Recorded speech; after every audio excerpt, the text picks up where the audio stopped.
Space expert Sarah Cruddas is back with me now. Good to see you, Sarah. Hello. You're excited about this. You love this kind of Are stuff. you not don't excited by this, though? Well, hopefully you're going to explain to me why I should be.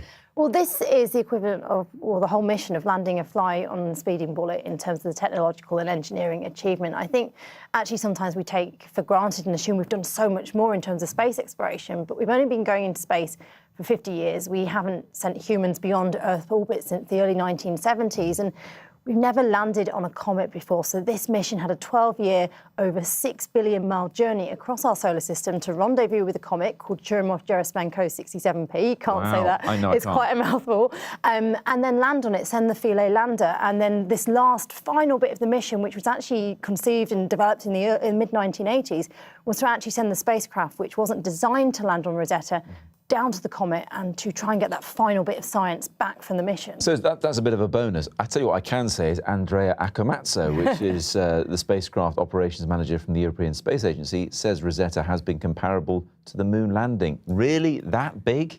Yes. Why? It's Europe's Apollo moment in terms of what we're able to achieve and do. As I said, I think we take for granted what we're able to do. And there's so many questions out there that we don't know the answers for, and extraordinary claims such as where do we come from, how did we get here, require extraordinary evidence. So we need to go out and get the pieces of the jigsaw puzzle to be able to put that picture together. So yes, it is Europe's Apollo moment. I mean, we've found out from this mission that this type of comet has the ingredients which could seed life. We think a comet colliding with an early Earth could have actually created us and given us life here on Earth. It's really fundamental stuff. And the science coming out, there are kids probably having their dinner now who are like 7 or 8 years old who, if they grow up to be scientists, will still be studying the data, which has actually come from this mission. Yeah, we saw how it's inspiring young minds, and that, of course, is impressive.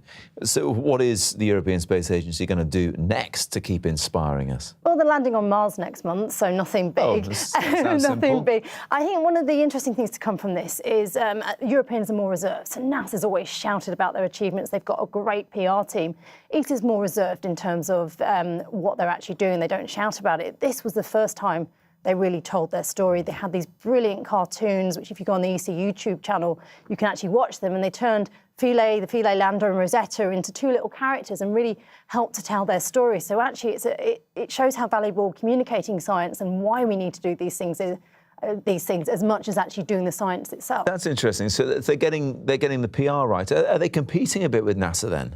No, absolutely not. I just think it is different styles. I mean, space exploration is beyond borders. It's about collaboration. But what we actually are seeing a rise in is commercial space and people investing money, because throughout history, government's going first and then private industry afterwards. So there's a lot of money to potentially be made in space. So it's a very exciting time to be alive and a very exciting future ahead of us. I'm excited now. There we Thanks, go. Sarah. Thank you.